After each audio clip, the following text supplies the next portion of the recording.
साली रंगा भालया के मोरी पे, होली हटे साली रंगा भालया के मोरी पे।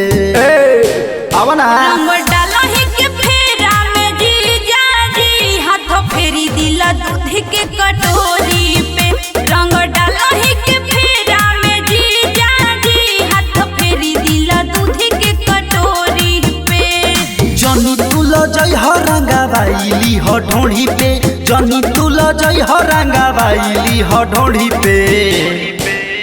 रंग डालही के फेरा में जीजा जी, हाथ फेरी दिला दूध के कटोरी पे।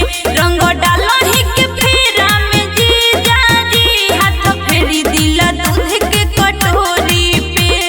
हटीरा रहना सुहाला बे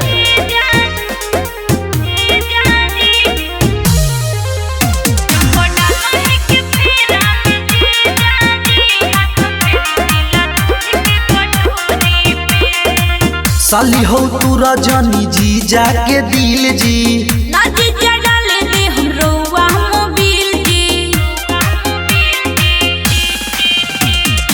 इने ओने छुअम रउआ करम छेड़खानी, जनतानी जीजा जी राउर कहानी सब बुझतानी। साली हो प्यारी रंगा वालो खाली कोरी पे, साली हो प्यारी रंगा वालो खाली कोरी पे।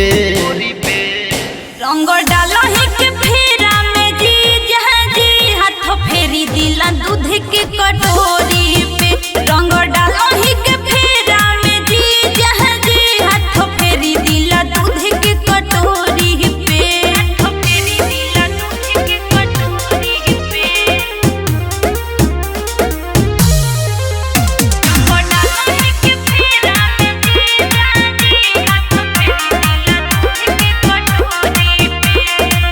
तू ही बाड़ू साली हमर कन्या कुआरी, काहे जीजा करीला बरिया हरी।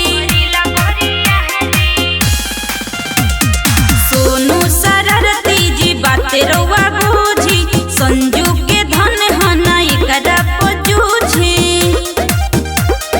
देखो ठोपिया ता पीची करिया के ठोरी पे, देखो ठोपिया ता पीची करिया के ठोरी पे।